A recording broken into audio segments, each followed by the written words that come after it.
最後咧就講兩個肝病嘅真實案例，希望咧就冇人認得自己條脷啦。如有類同，實屬巧合，就唔使打俾我求證㗎啦。大家睇圖，雖然兩位患者身上都係出蜘蛛痣，間中周身痕，呢兩個都係肝病嘅症狀，但睇舌頭咧已經知道案例二嗰位女士情況係比較差嘅，條脷好似浸咗落水好耐咁，腫到變晒形，腎陽虛比較重，相同症狀但係處理嘅方法咧完全唔同。《黃帝內經》講，食物消化所得嘅營養，清輕嗰部分會輸送入肝，後續部分就進入血脈。之前講咗好多次啦，食物係身體氣血營養嘅來源，手指尾唔夠血滋養都會失去功能，何況五臟六腑呢？因此，我嘅體系裏面定義，醫治肝病必須先治理好消化道功能。肝血不足會令肝功能下降。肝唔夠血就好似海綿乾咗咁硬掘掘。如果一開始就幫病人疏肝，就好似用死力拉扯一嚿又乾又硬嘅海綿咁，只會整爛。亂用柴胡、青皮、香附，好容易傷到肝臟。中醫講求辨證論治，但辨證論治都需要有明確嘅標準程序，冇嘅話，咁同玄學有咩分別呢？大家睇畫面，蜘蛛痣、皮膚痕癢係肝病症狀。大家再睇右手邊症狀分析，舌有裂紋代表陰血虧虛，通常指甲會有直紋，血虧會瞓得唔好同埋腰酸，睇落唔嚴重嘅，調理翻好脾胃咧，可以慢慢養翻啲陰血，唔好一開始就食六味地黃丸。第二，佢呢個怕風咧係因為陰血不足、營衛不和造成嘅，唔好一見怕風就用黃芪補肺氣，咁做只會加重病情。先調理好脾胃，之後先慢慢調和陰陽，慢慢滋陰。第三，胃氣多係因為陰血不足，唔係胃寒。患者平均體温有36.3度，而且佢手足温暖，胃口正常。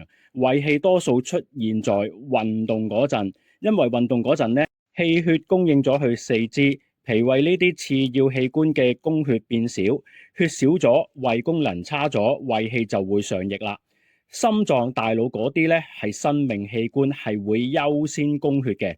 其實所有症狀都係互相關聯嘅，揾出當中嘅關聯性係治療嘅關鍵。第四，胸悶，即係話啲氣呢好似倒咗喺心口咁樣。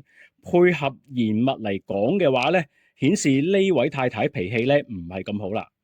最後，蜘蛛痣、身痕呢兩個症狀都係肝功能下降嘅典型症狀。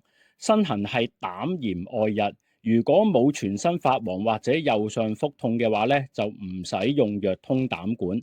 呢位太太係一個好自律嘅人，所以咧身體好快恢復。嗱，而家大家見到畫面有兩條脷，圖一係治療之前，圖二係治療3星期後。唔知點解張相去咗電腦咧就變咗紫色，但我喺手機睇咧就係粉紅色嘅。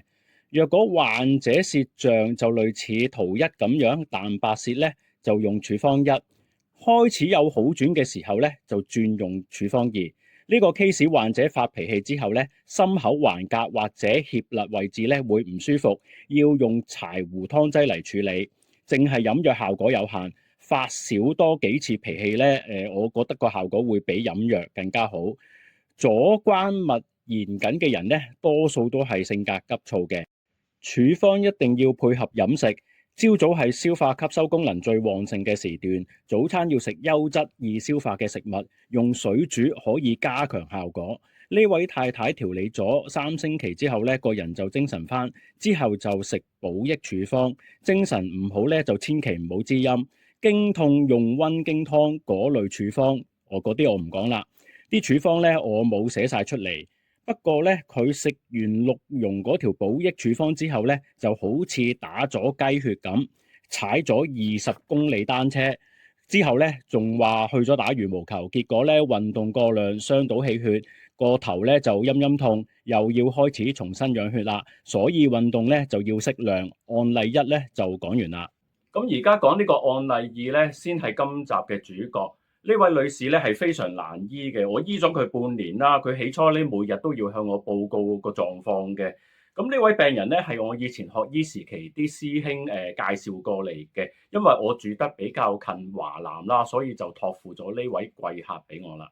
咁案例二呢位太太咧年齡就 around 50歲，咁第一啦，舌有裂紋係陰血虧虛，舌頭整體咧就顯得蒼老，大家可以想像下20歲同50歲外貌嘅分別，就會明白我嘅意思。我簡單示範一下我嘅推理方法。內經有云：心開竅於舌，由此判斷咧佢心氣不足，命門火咧係心火嘅根，因此推斷佢腎虛。心腎無力推動血液運行，必然會導致血瘀。血瘀日久化熱之後咧，就會引起血虛。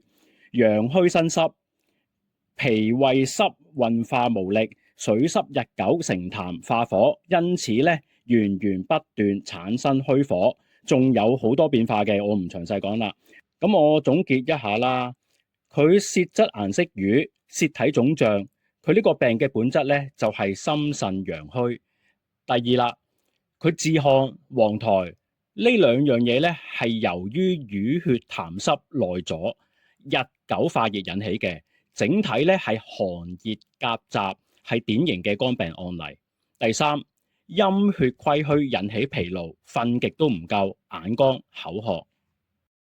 第四，經常跌倒係由於陰血嚴重虧虛。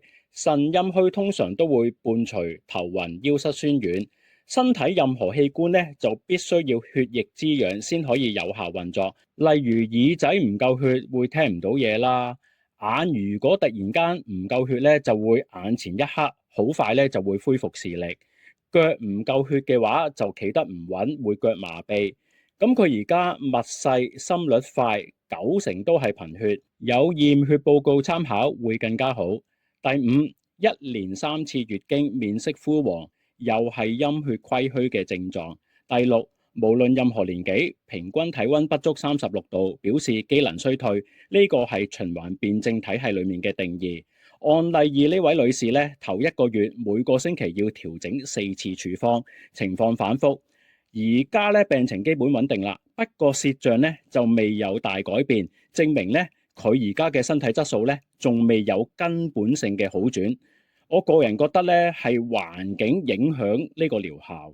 每逢同住人之中有重病患者，例如腎衰竭啊、末期癌症等等，都係極消耗身邊人嘅精血嘅。加上佢本人咧就事事執着，已經過度消耗精血啦。